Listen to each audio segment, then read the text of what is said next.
Assalamualaikum warahmatullahi wabarakatuh. Selamat siang pemirsa, kembali lagi dalam program Bukan Wacana. Kali ini bersama saya Emil Lapalau. Baik pemirsa, sudahkah juga dari Anda mengetahui bahwa ada program pengungkapan sukarela dalam peraturan perpajakan? Nah pemirsa, program pengungkapan sukarela ini diatur dalam Undang-Undang Nomor 7 Tahun 2021 tentang harmonisasi peraturan perpajakan dan juga Peraturan Menteri Keuangan Nomor 196 tahun 2021 yang mana ini akan memberikan kesempatan kepada Anda wajib pajak untuk secara sukarela mengungkapkan kewajiban pajak Anda di tahun 2022 lalu.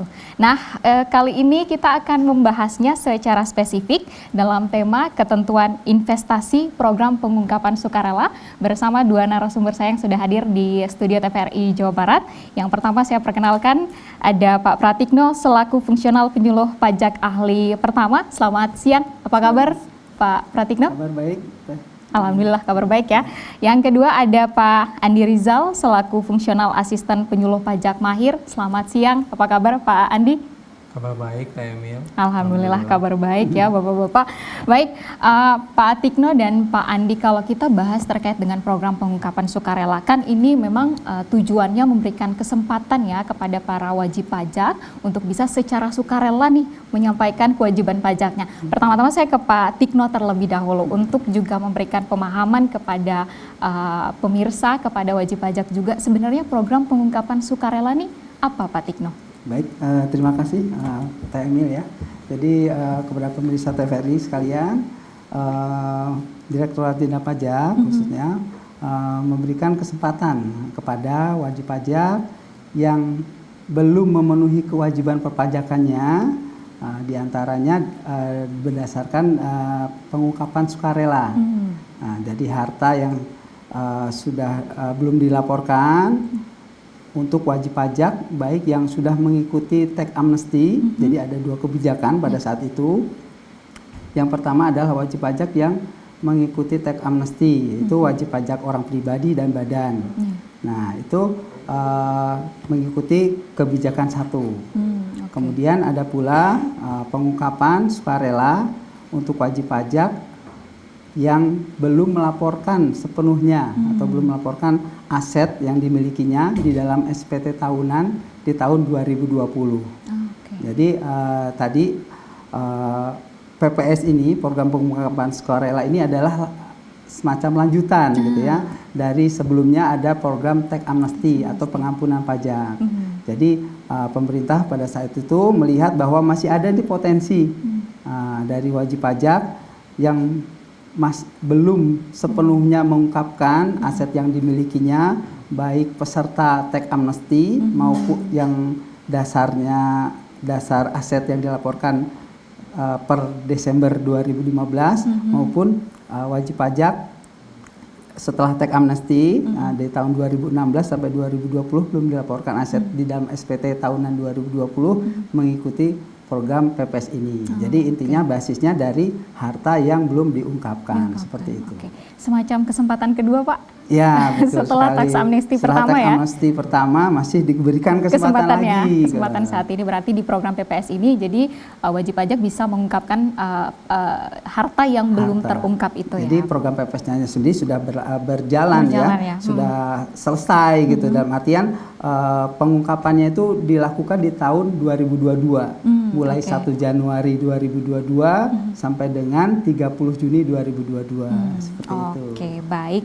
Jadi pada intinya ini juga program yang memberikan penyadaran juga ke masyarakat ya. Jadi yang belum selesai di tax amnesty pertama ini boleh dicoba di PPS kali ini begitu ya Pak Pratik. Nah, pada saat itu baik, seperti itu. Baik, saya ke Pak Andi. Pak Andi kan kalau kita lihat program pengungkapan sukarela ini sudah dilaksanakan di 2022 lalu seperti disinggung oleh Pak Tikno tadi ya di 1 Januari sampai dengan 30 Juni 2022. Nah, kalau dari pemerintah sendiri sebenarnya apa sih tujuan diadakannya PPS ini, Pak Andi? Baik, Pak Emil. Jadi ada dua tujuan besar sebenarnya dari program pengungkapan sukarela ini ya. Yang pertama itu tentu kembali ke kejujuran wajib pajak ya. Jadi sukarelaan wajib pajak untuk mengungkapkan hartanya, yang nanti ujungnya itu supaya wajib pajak akan menjadi lebih patuh ya. Jadi memang kalau kita melihat data setelah dan sebelum terjadinya tax amnesty yang jilid 1, itu ada peningkatan yang signifikan. Nah, jadi dari sebelum dan sesudah tax amnesty, kepatuhan wajib pajak itu meningkat dengan nilai yang signifikan. Nah, pemerintah ingin mengulangi lagi momen itu supaya di PPS ini, setelah PPS maka peningkatan kepatuhan wajib pajak itu akan meningkat lebih bagus lagi, seperti itu.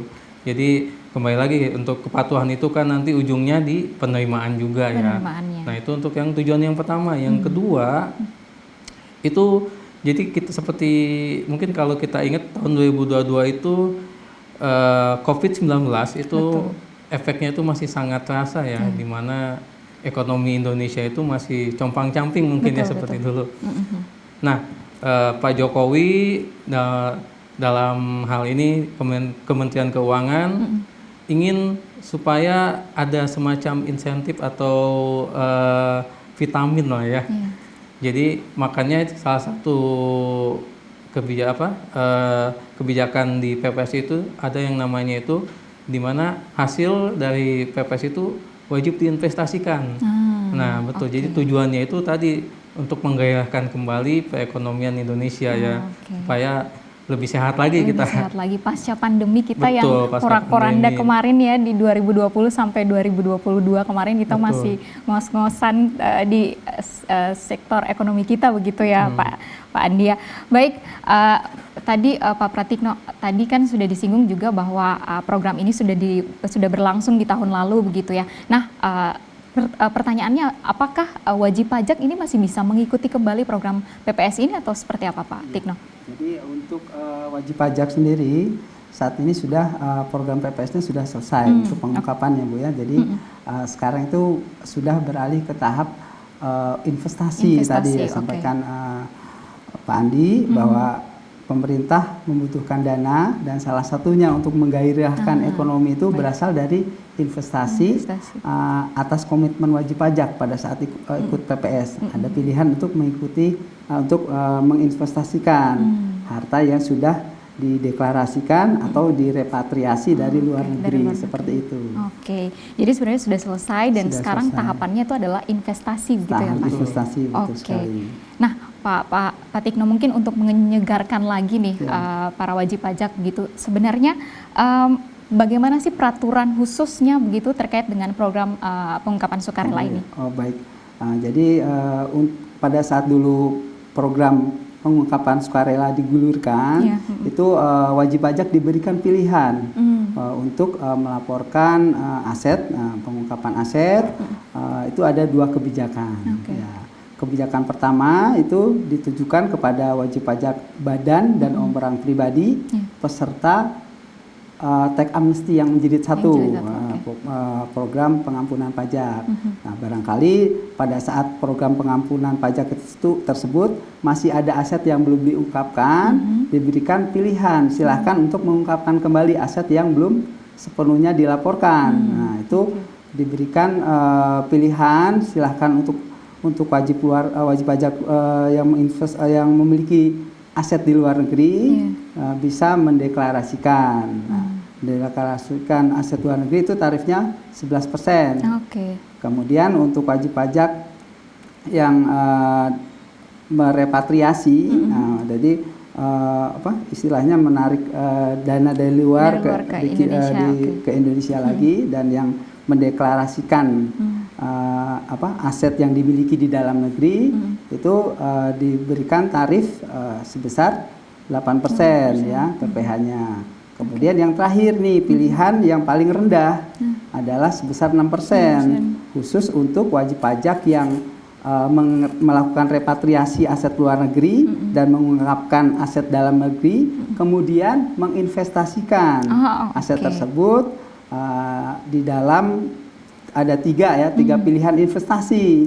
Yang pertama adalah di sektor real, dihilirisasi atau pengolahan sumber daya alam seperti itu. Jadi pengolahan dari bahan mentah ke barang setengah jadi atau ke barang jadi, itu hilirisasi. Yang kedua adalah investasi pada sektor energi terbarukan atau renewable energy. Itu pun masuk pilihan yang bisa investasi ke kegiatan usaha yang melakukan renewable energy. Yang ketiga, nah ini yang tekankan akan kami sampaikan adalah investasi di surat berharga negara. Nah ini nanti ketentuannya akan kita elaborasi lagi.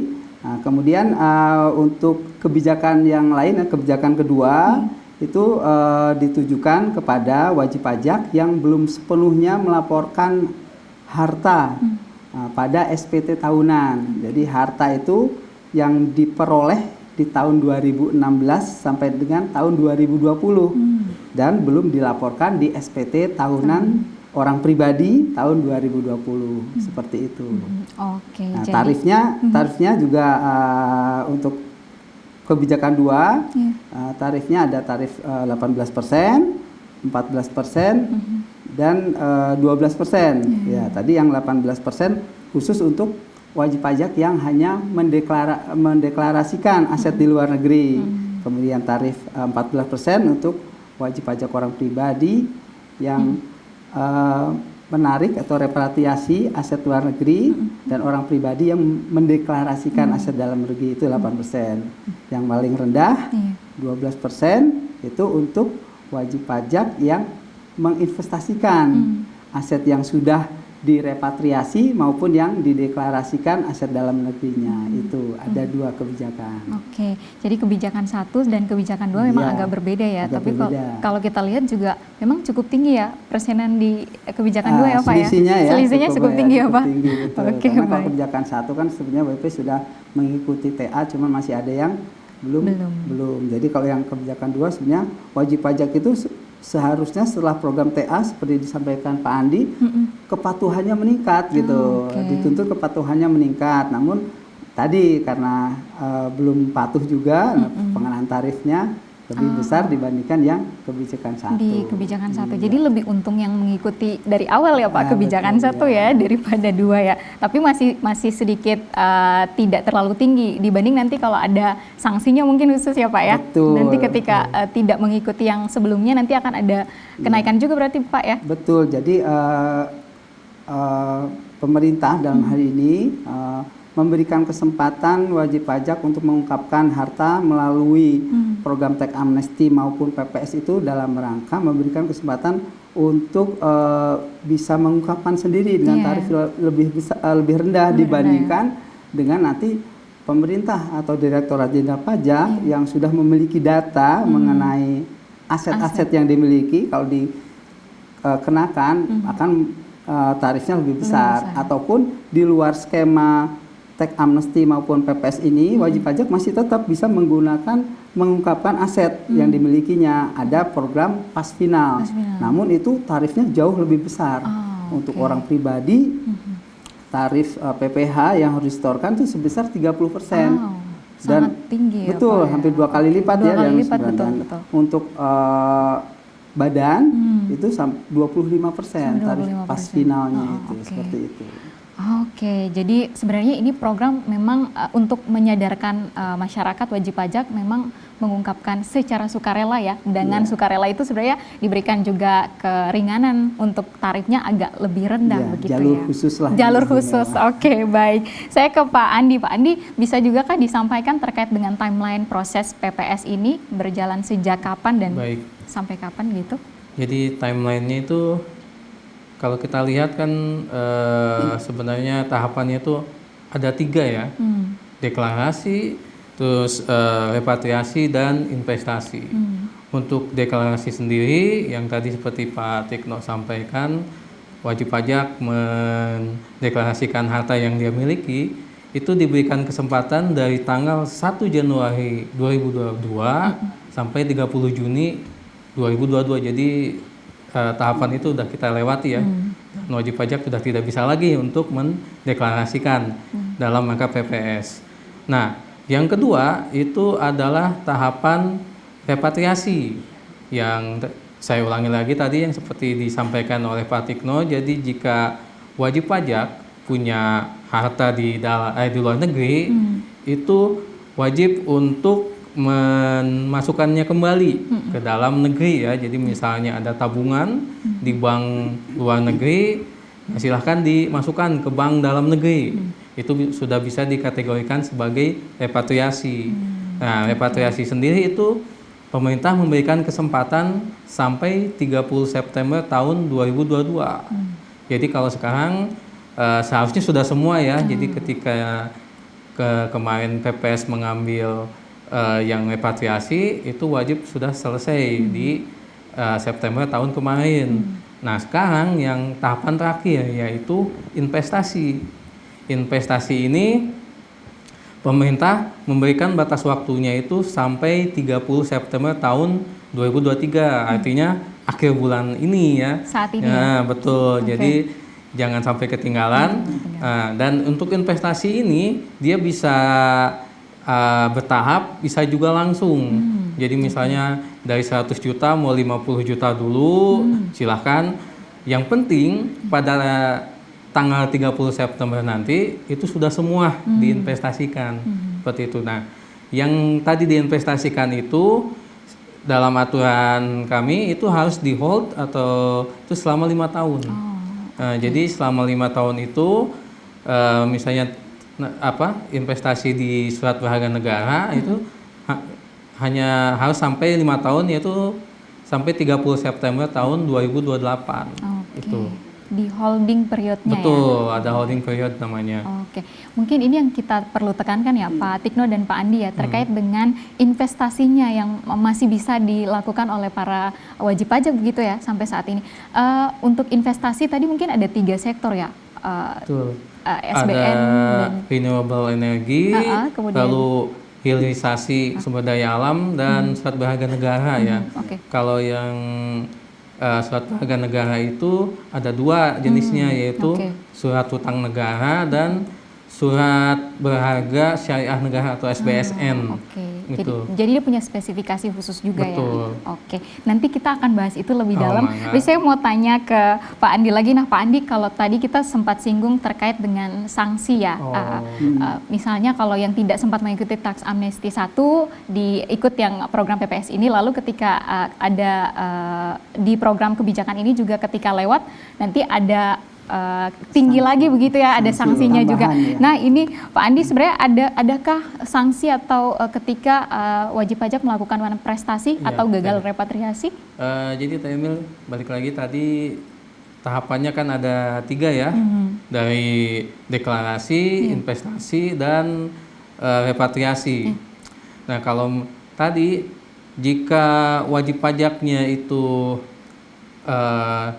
ketika ikut PPS berjanji melakukan investasi tapi ternyata ya bisa dibilang ingkar janji lah ya.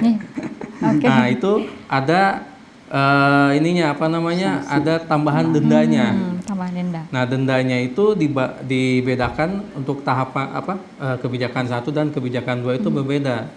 Dan kalau kita ikut prosedurnya itu nanti dendanya itu pihak DJP akan menerbitkan surat ketetapan pajak kurang bayar. Jadi ketika ingkar janji, kami akan mengeluarkan surat untuk menagih dendanya. Nah, tapi wajib pajak pun diberikan kesempatan. Seperti namanya programnya itu kan pengungkapan sukarela. Nah, ketika dia secara sukarela, wah saya sudah ingkar janji, saya mau bayar dendanya, tarifnya itu lebih rendah juga.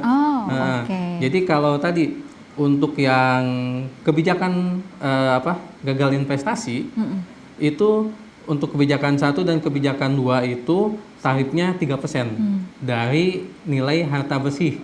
Jadi ketika deklarasi 100 juta dan dia gagal, maka kena dendanya itu 3% dari 100 juta tadi. Gitu. Nah, kalau dasarnya dari surat yang kami kirim atau surat ketetapan itu lebih tinggi 1,5%. Jadi baik ketetapan 1 maupun ketetapan 2 itu terkena 4,5%.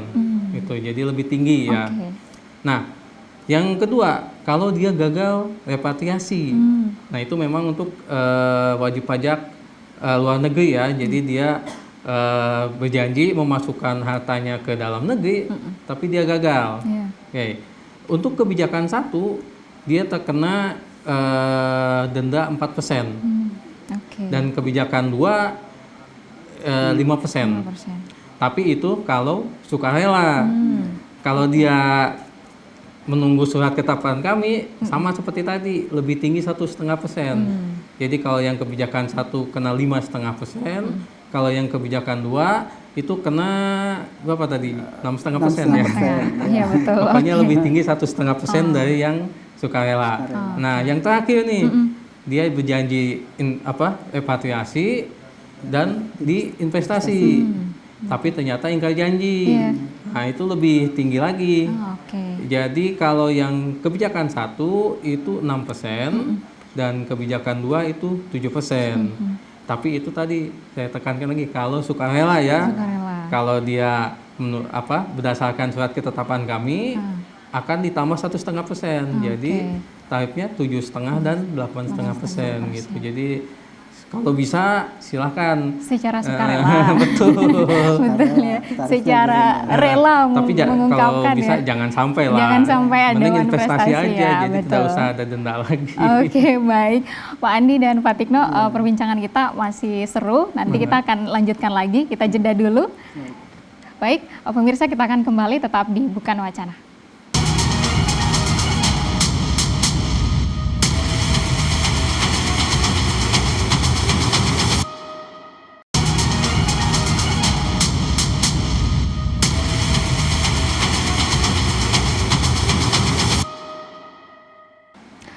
Ya pemirsa, terima kasih Anda masih bersama kami di Bukan Wacana. Dalam tema kita kali ini masih membahas terkait dengan ketentuan penempatan investasi program pengungkapan sukarela. Masih bersama dengan Pak Tikno dan juga Pak Andi. Tadi kalau Pak Andi sudah membahas terkait dengan uang prestasi sanksinya dan uang prestasinya berapa saja dendanya. Saya ke Pak Tikno terlebih dahulu. Nah, Pak Tikno, lantas kalau wajib pajak yang belum melakukan investasi, nah apa saja hal yang harus diperhatikan ketika mau memulai investasinya gitu? Jadi untuk wajib pajak yang akan melakukan investasi ya,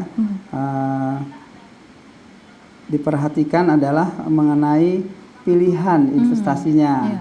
Akan tadi sudah ada 3 opsi pilihan untuk melakukan investasi. Apakah melakukan investasi di sektor hilirisasi, renewable energy atau di SBN. Itu silahkan dipilih gitu ya. Kemudian yang perlu diperhatikan juga bahwa investasi ini berakhir ya paling lambat dilakukan di 30 September 2023 dengan masa holding period selama 5 tahun. Nah, itu harus diingat. Kemudian yaitu yang perlu diperhatikan untuk wajib pajak yang akan melakukan investasi sehubungan dengan program pengungkapan sukarela. Oke. Nah, Pak Tikno tadi kalau misalnya sudah ada 3 pilihan nih untuk investasi, misalnya selaku wajib pajak nih ingin melakukan investasi, tapi dirasa kok tidak begitu menguntungkan, apakah juga itu bisa dipindahkan begitu investasinya? Oh iya betul. Jadi kalau misalnya wajib pajak nih sudah melakukan investasi, setelah dilihat dirasakan ini kok investasinya kurang returnnya kurang bagus gitu ya, imbal baliknya kurang memadai, itu bisa dimungkinkan untuk melakukan perpindahan investasi dengan syarat itu sudah masa investasinya sudah sampai 2 tahun. Jadi lewat 2 tahun baru bisa mengajukan perpindahan ke investasi yang lain. Dan kemudian untuk perpindahan antar investasi itu 2 kali ya, maksimal 2 kali perpindahan investasi dengan ketentuan perpindahan dari satu investasi ke investasi yang lain itu hanya 1 kali perpindahan investasi dalam 1 tahun 1 tahun kalender gitu. Jadi tidak bisa dilakukan di 1 tahun 2 kali. 2 kali, gitu, seperti itu. Berarti setahun sekali ya. Betul. Kalau dilihat dirasa kurang menguntungkan, kayaknya tahun depan bisa pindah gitu ya. Dan ada perlu diperhatikan juga apabila perpindahan investasi itu membutuhkan waktu kan antara di satu sisi mencabut investasi yang lama dipindahkan ke investasi yang baru itu membutuhkan waktu. Nah, waktu yang perpindahan itu akan menangguhkan masa holding periodnya. Jadi katakanlah dari investasi A ke investasi B itu 6 bulan, maka nanti otomatis untuk masa holding periodnya akan bertambah lagi 6 bulan seperti 6 itu. bulan lagi. Jadi seperti itu berarti ada ketentuannya ya. Sebenarnya bisa dipindahkan tapi harus setahun dulu ya. Harus 2 tahun. 2 tahun. Oh, 2 tahun. Oke. Baik. Dulu. Oke, baik. Saya ke Pak Andi. Pak Andi kan tadi kita sudah bahas ada 3 jenis ya, investasinya wajib pajak bisa lakukan begitu ya. Salah satunya hilirisasi dan juga yang keduanya renewable energy. Nah, ini seperti apa ketentuannya ketika wajib pajak mau melakukan investasi di kedua hal tersebut? Kalau secara aturan itu sudah diatur di KMK nomor 52 tahun 2022 ya. Itu ada daftar klasifikasi usaha yang boleh dilakukan investasi. Jumlahnya itu ada 332 dari semisalnya untuk pengolahan ikan, terus pengolahan sumber pertanian, itu silahkan bisa dilihat sih, wajib pajak silahkan untuk mengakses, pasti ada di media sosial. KMK 52 tahun 2022 gitu. Jadi semuanya ada diatur di sana. Bahkan meskipun judulnya itu renewable energy dan hilirisasi, industri seperti industri media sosial itu termasuk juga. Karena kita beranggapan bahwa semisalnya pertanian gitu kan butuh juga marketing dan lain-lainnya. Nah, untuk yang mendukung itu termasuk juga dimasukkan dalam yang 332 industri yang bisa dilakukan investasi gitu. Jadi tidak hanya yang tadi itu sebenarnya. Jadi cukup beragam pilihannya ya sangat untuk beragam sekali. Kegiatan investasinya. Betul. Ya. Oke, baik. Nah, Pak Andi tadi kan ada 3 ya, satunya tuh SBN. Bolehkah dijelaskan juga SBN tuh apa sih? SBN itu kan surat berharga negara ya singkatannya. Jadi ini adalah surat yang dikeluarkan atau diterbitkan oleh negara yang ada timbal baliknya untuk yang menyimpannya. Nah, untuk SBN sendiri itu kan dibagi menjadi 2, yaitu SUN, surat utang negara, dan SBSN atau surat berharga syariah negara. Nah, untuk SUN sendiri ini dia ketika wajib pajak, dalam hal ini kita ke PPS ya, wajib pajak menyimpan, dia akan mendapatkan imbal baliknya. Dan kalau boleh dicari beritanya itu, kalau surat berharga negara yang diterbitkan oleh negara ini termasuk salah satu instrumen investasi yang paling aman. Karena dia tidak akan gagal bayar. Jadi kalau misalnya investasi saham itu bisa jadi mungkin perusahaannya bangkrut, nah uangnya kan pasti hilang. Ya, betul. Tapi kalau untuk di surat berharga negara itu sudah dijamin negara, asalkan wajib pajak menyimpan sampai masa holdingnya selesai atau ininya, nanti akan returnnya udah pasti akan kembali gitu. Jadi tidak akan hilang. Itu salah satu kelebihan dari surat berharga negara ya yang diterbitkan oleh negara. Oke. Pak Andi, ini menarik, artinya sebagai wajib pajak kita tidak perlu khawatir ya ketika kita berinvestasi di SBN ini ya, karena minim resiko begitu? Iya, jadi makanya silahkan wajib pajak tidak usah ragu-ragu khawatir ya, tidak usah ragu-ragu membeli SBN. Betul, yang diterbitkan negara. Oke, baik. Ngomong-ngomong soal SBN ini, saya ke Pak Tikno. Pak Tikno, sebenarnya apakah SBN ini juga dalam rangka program pengungkapan sukarela ini bisa dibeli secara bebas, atau sebenarnya ada prosedur khusus ketika wajib pajak mau membeli SBN ini? Baik, Pak Emil, jadi untuk wajib pajak yang akan melakukan investasi dalam bentuk SBN itu tidak tersedia di pasar bebas. Jadi sudah ditentukan oleh pemerintah untuk SBN itu diterbitkan di pasar perdana. Jadi artinya bahwa SBN itu tersedia di dalam negeri dengan penawaran atau penjualan secara langsung, secara bilateral gitu.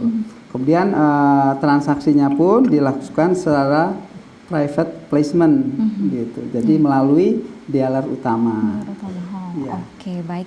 Jadi tidak bisa secara bebas ya? Tidak bisa Harus secara khusus bebas. ada dealer utamanya beli lewat sana ya? Lewat sana. Oke, baik. Pak Tikno, ini menyambung juga. Kalau kita ketahui kan SBN itu punya berbagai jenis ya, SBN yang diperdagangkan oleh pasar perdana gitu. Apakah ada ketentuan khusus mengenai investasi dalam SBN terkait dengan PPS ini, Pak? Iya, jadi untuk PPS ini pemerintah menerbitkan seri yang khusus ya untuk investasi sehubungan PPS, yaitu seri SBN FR 0094 dan FR 0099. Nah, itu untuk investasi dalam mata uang rupiah. Ya, ada pula investasi dalam mata uang US dollar di USD FR 0003. Itu bagi wajib pajak yang akan berinvestasi di SPN dengan dominasi US dollar. Seperti itu. Oke, jadi memang ada khususnya ya. Kalau rupiah berbeda, kodenya beda, dolar juga berbeda gitu ya, Pak Tikno. Kemudian disampaikan pula tadi untuk investasi SBN itu ada dua jenis ya, SBN dan SBSN, surat berharga syariah negara. Nah, untuk periode sekarang ya bulan September yang terakhir ini hanya tersedia dalam bentuk surat berharga negara, SBN saja. Yang SBSN tidak ada, seperti itu. Jadi sudah habis. Sudah habis. Oke, sudah habis. Baik. Saya ke Pak Andi. Pak Andi, bagaimana kalau mekanisme pembelian SBN ya dalam program PPS ini oleh wajib pajak? Oke. Sebenarnya sangat simpel ya.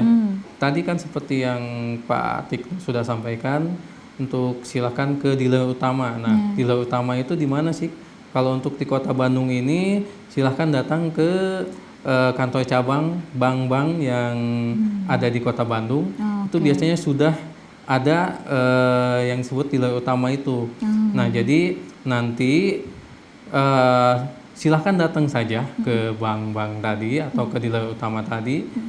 Pastikan membawa surat ketetapan surat keterangan yang hasil dari PPS itu. Nah, saya mau investasi. Nah, nanti biasanya oleh si dealer utama itu akan diurus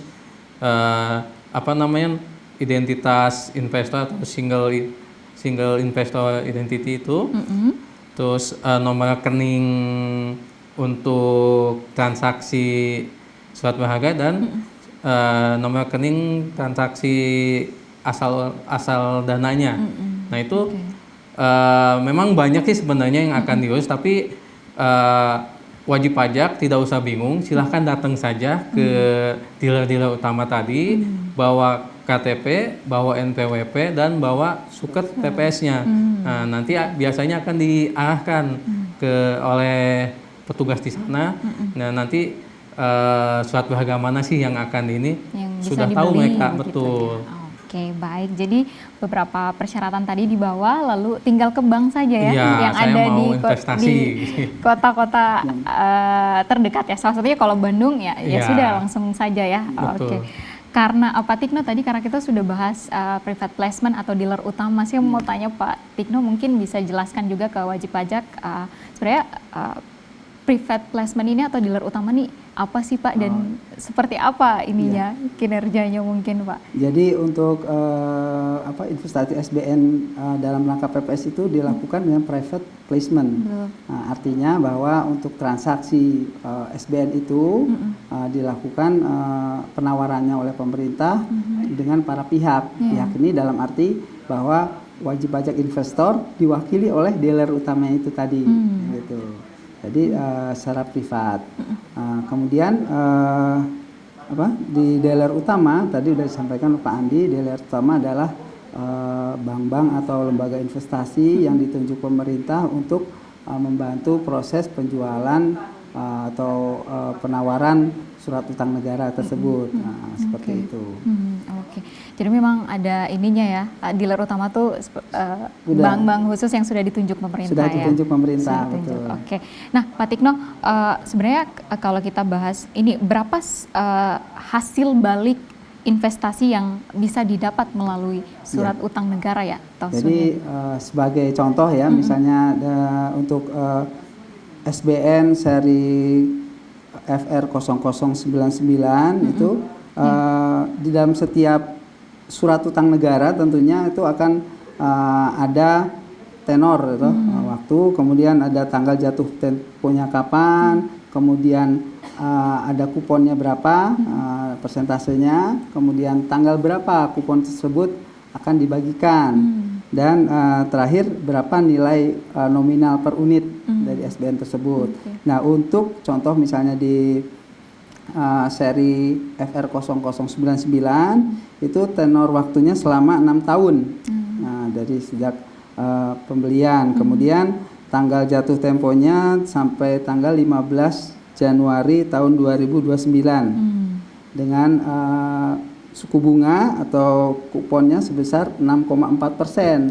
Nah, suku bunga ini bersifat fixed rate atau tetap, tidak akan terpengaruh dengan acuan lain, atau biasanya ada yang suku bunga mengambang ya. Nah, itu.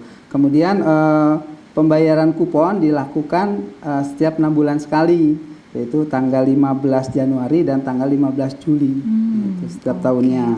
Dan nilai nominal per unitnya sebesar 1 juta rupiah. Oke, jadi seperti itu. Nah, saya ke Pak Andi. Pak Andi, tadi kita sudah bahas beberapa juga terkait dengan SUN ya, dan ada juga yang disebut dengan yield. Ini dalam investasi, yield ini apa, Pak Andi? Jadi kalau yang tadi Pak Tikno sampaikan bahwa di SBN itu kan ada yang nilainya kuponnya ya, yang nilainya itu tadi 6,4% ya untuk yang FR 009. Kalau yield itu sebenarnya adalah nilai imbal balik yang sebenarnya, dan itu terpengaruh oleh banyak hal. Salah satunya adalah suku bunga. Jadi bisa jadi di situnya 6,4% tadi ya, tapi yieldnya itu bisa lebih besar, 7%. Jadi ketika yieldnya lebih besar dibandingkan nilai kuponnya, maka itu bisa disebutnya itu nilai premium berarti ya. Nah, jadi si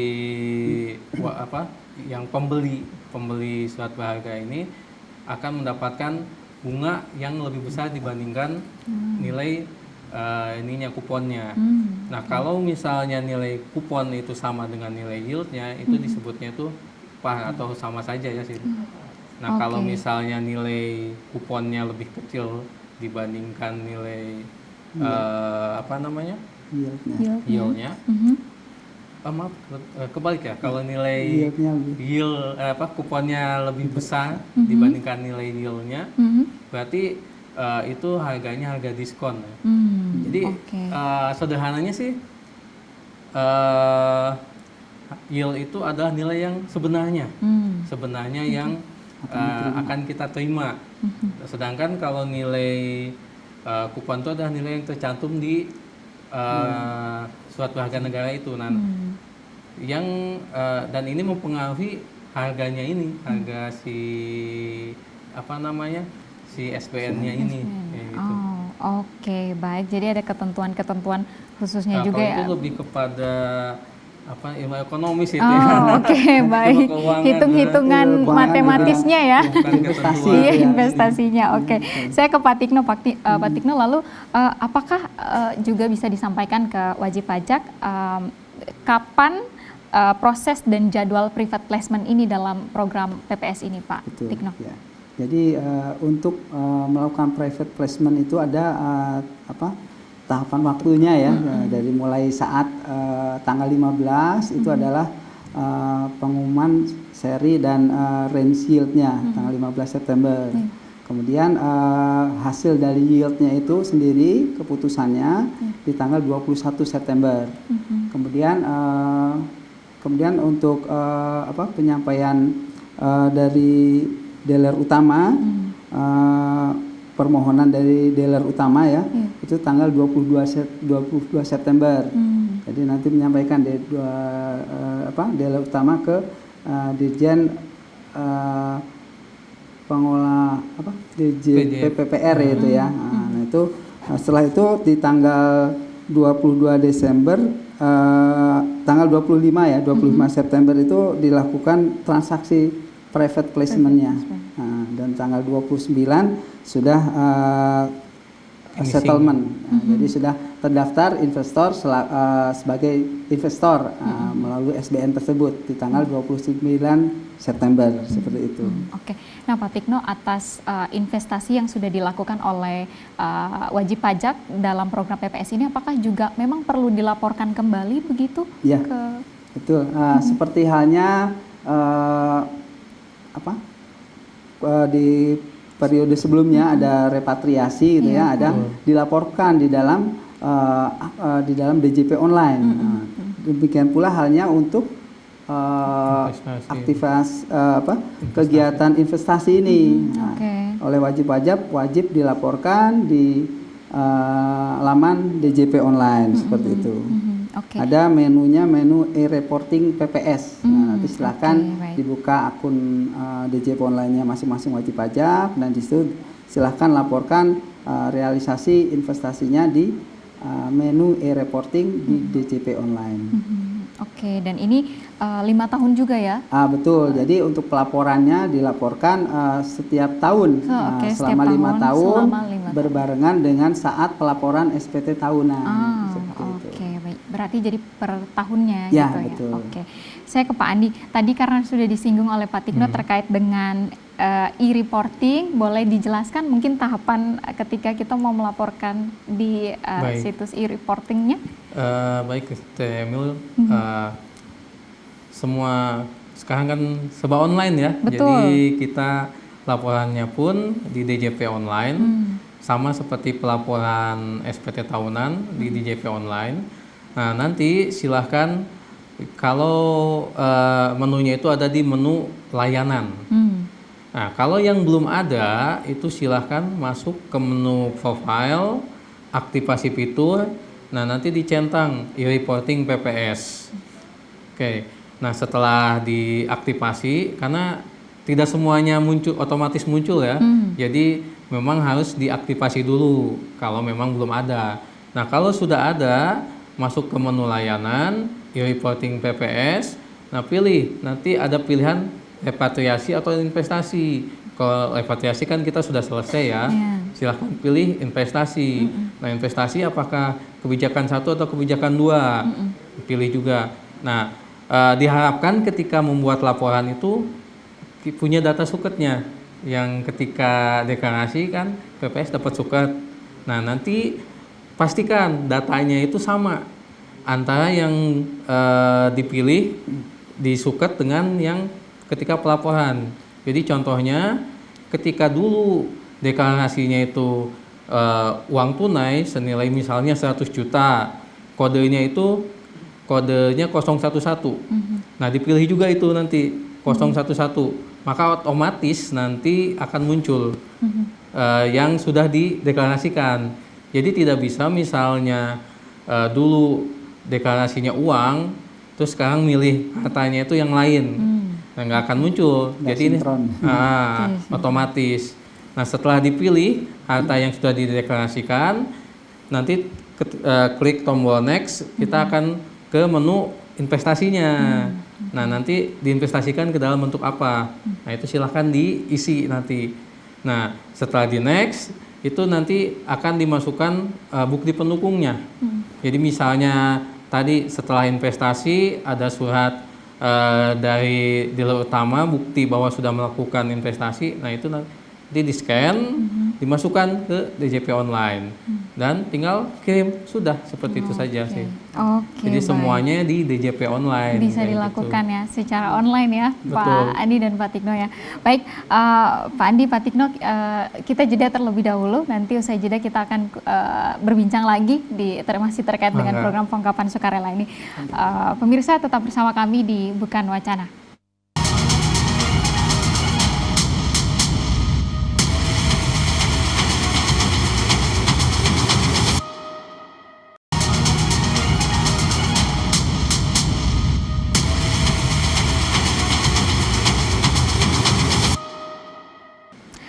Baik pemirsa, terima kasih Anda masih bersama kami di Bukan Wacana. Masih kita membahas terkait dengan ketentuan investasi program pengungkapan sukarela. Masih bersama dengan Pak Tikno dan juga Pak Andi. Pak Tikno dan Pak Andi, tadi kita sudah bahas beragam ya terkait dengan apa saja investasi yang bisa kita lakukan oleh wajib pajak ya untuk di program pengungkapan sukarela ini. Saya ingin tanya juga ke Pak Tikno. Pak Tikno, adakah ketentuan khusus misalnya wajib pajak bisa melakukan program pengungkapan sukarela ini sebanyak 2 kali begitu, atau misalnya setelah sudah melakukan sekali mau melakukan lagi, itu apakah bisa atau seperti apa? Iya, baik. Jadi untuk program pengungkapan sukarela sendiri kan sudah ditentukan kegiatan pengungkapannya di tahun 2022. Jadi dari mulai 1 Januari 2022 sampai dengan 30 Juni 2022. Jadi sudah tidak ada setelah itu gitu ya. Kemudian bagaimana apabila wajib pajak tadi misalnya masih ternyata hilaf atau lupa, bagaimana masih memiliki harta setelah dicek lagi, oh ini ada harta yang belum dilaporkan di dalam SPT tahunan. Nah ini tadi seperti semula pernah disinggung, masih ada satu sarana lagi, yaitu sarana tidak ada batas waktunya. Jadi wajib pajak yang masih memiliki aset yang belum dilaporkan di dalam SPT tahunan masih bisa mengungkapkan melalui program Pasfinal. Jadi namun untuk program Pasfinal ini karena tidak ada perlakuan khusus, untuk tarifnya cukup besar ya, dibandingkan program Tax Amnesty maupun program PPS. Seperti disinggung tadi, untuk wajib pajak orang pribadi pengungkapan asetnya tarifnya sebesar 30%. Dan untuk wajib pajak badan tarifnya sebesar 25%. Seperti itu. Itu dia tadi ya perbedaannya. Perbedaannya yang cukup signifikan ya. 2 kali lipat ya. Baik, saya ke Pak Andi. Pak Andi, kan kalau kita soroti terkait dengan pelaporan realisasi repatriasi kan itu holding periodnya 5 tahun begitu ya. Nah, kalau pelaporan realisasi repatriasi ini apa saja informasi yang harus disampaikan oleh wajib pajak ketika melakukan pelaporan begitu? Repatriasi ya, bukan investasi. Investasi ya, betul, investasi Pak Andi. Betul, kalau repatriasi kan sudah selesai, sudah ya, selesai cukup sebelumnya sekali ya, itu. Baik. Nah kalau yang investasi ini kan memang seperti yang tadi Pak Tikno sampaikan, harus dilaporkan setiap tahun ya. Betul. Nah untuk yang disampaikan sih tidak terlalu banyak, hanya tadi nilai yang diinvestasikan, karena kan bisa jadi mungkin diinvestasikan tuh bukan hanya ke dalam satu investasi, bisa jadi mungkin ke dalam beberapa investasi. Nah nanti nilai investasinya berapa. Yang kedua itu investasi bentuknya apa. Nah yang ketiga sih tadi bukti pendukungnya. Jadi semuanya harus ada bukti pendukungnya. Jadi jangan kita ngaku investasi di A tapi kita tidak punya bukti pendukung apa-apa, itu nanti pasti akan dikonfirmasi oleh pihak DJP ya, jadi jangan sembarangan mengupload. Oke, jadi perlu teliti juga ya. Betul. Data disampaikan harus valid ya. Iya. Harus valid. Yang tadi dengan bukti investasi yang valid pula. Oke. Nah, Pak Tikno, kalau kita bahas program pengungkapan sukarela ini kan sebenarnya bisakah disebut juga ini merupakan lanjutan dari program Tax Amnesty Jilid 1 begitu, dan apakah ini bisa dikatakan Tax Amnesty Jilid 2 begitu di BPS ini? Atau sebenarnya ada perbedaan khusus di antara keduanya? Jadi sebetulnya secara umum memang keduanya merupakan suatu program yang memberikan kesempatan kepada wajib pajak untuk mengungkapkan ketidakbenaran gitu bahasa seperti itu dalam hal kewajiban perpajakan. Nah, dasarnya itu kalau secara umum penghitungan pajak itu kan berdasarkan penghasilan yang diterima atau diperoleh. Nah, dengan kedua program ini dasar pengenaan pajak tidak didasarkan atas penghasilan, tetapi didasarkan atas harta yang dimiliki gitu kan. Jadi output dari penghasilan diterima itu larinya ke harta yang jumlah harta kan ya, dari penghasilan berapa akan meningkatkan jumlah harta. Nah, itu jumlah harta ini yang jadikan dasar penghitungan PPh yang harus dibayar oleh wajib pajak. Jadi tadi kalau ditanyakan bagaimana apakah PPS ada kelanjutan, ya intinya seperti disampaikan di awal bahwa tujuan dari dilakukannya PPS itu adalah tadi dan keduanya itu meningkatkan kepatuhan, meningkatkan kepatuhan, otomatis dengan kepatuhan akan meningkatkan penerimaan pajak. Dan dengan program tersebut pula tadi disinggung bahwa kondisi ekonomi bangsa Indonesia yang masih tengah terpuruk pada saat itu karena COVID-19 bisa bangkit dengan suntikan dana yang berasal salah satunya dari investasi atas investasi yang dilakukan oleh wajib pajak mengikuti program PPS diantaranya seperti itu. Oke, baik. Jadi masih ada korelasinya lah. Masih ada korelasinya. Korelasinya, oke, baik. Boleh Pak Tikno atau Pak Andi ya menjawab, sebenarnya dalam proses pengungkapan sukarela ini adakah juga hambatan dan tantangan yang dihadapi begitu ketika prosesnya di lapangan? Pasti banyak sih. Wah, banyaknya apa saja tuh Pak? Kalau kita kembali lagi ke tahun 2022 ya, salah satu yang paling membuat halangan kami itu adalah informasi sih. Jadi wajib pajak itu banyak yang tidak tahu adanya program pengungkapan sukarela ini. Padahal kita tuh sudah sangat masif ya, baik di media sosial, di media cetak, maupun mungkin di TV, itu bahwa kita ini ada program pengungkapan sukarela. Jadi tapi memang kita terus berusaha lah ya. Jadi ketika minggu-minggu terakhir itu tiba-tiba wajib pajak membludak. Untuk mengikuti PPS ini. Padahal ini kan berjalannya 6 bulan dari Januari sampai Juni. Tapi pada 2 minggu terakhir itu jumlah wajib pajaknya itu sangat banyak seperti itu ya. Itu salah satu yang paling menghambat sih itu. Oke, baik. Pak Tikno dan Pak Andi, kita punya 2 menit terakhir. Saya mau minta Pak Tikno dan Pak Andi juga mengingatkan kembali kepada para wajib pajak mungkin apa saja yang perlu diperhatikan dan mengajak mungkin ya para wajib pajak untuk ayo ikutan program PPS ini atau investasinya yang saat ini sedang berlangsung. Boleh, Pak Tikno dulu. Baik, bagi para pemirsa TVRI terutama yang mengikuti program PPS, program pengungkapan sukarela, kemudian memilih berkomitmen untuk melakukan investasi tadi, silahkan segera untuk menghubungi bank-bank sebagai dealer utama untuk mendaftarkan diri, mengikuti melakukan investasi. Jadi sebagaimana disampaikan Pak Andi, silahkan menghubungi ke bank terdekat, bank yang ditunjuk sebagai dealer utama untuk mendaftarkan mengikuti investasi dalam rangka program PPS ini. Untuk kelengkapannya cukup melampirkan nanti dokumen yang disiapkan adalah surat keterangan pengungkapan sukarela atau dokumen PPS. Nanti untuk teknisnya akan dibantu oleh pihak bank atau lembaga investasi sebagai dealer utama. Segera manfaatkan kesempatan ini karena saat ini adalah periode terakhir dalam rangka investasi program pengungkapan sukarela. Oke, boleh saya minta Pak Andi juga menyampaikan? Iya, saya hanya mengulang yang Pak Tikno sampaikan bahwa ini adalah kesempatan terakhir. Kita tidak ingin wajib pajak ingkar janji ya, sehingga terkena denda.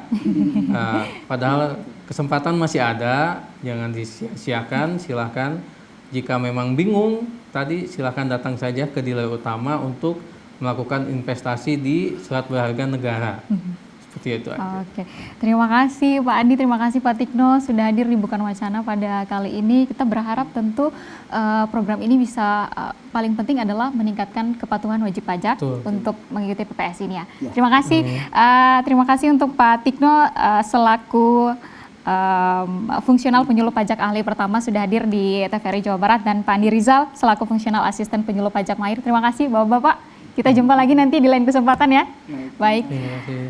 Baik pemirsa, demikian diskusi kita dalam program Bukan Wacana kali ini. Terima kasih. Wassalamualaikum warahmatullahi wabarakatuh. Sampai jumpa. Waalaikumsalam.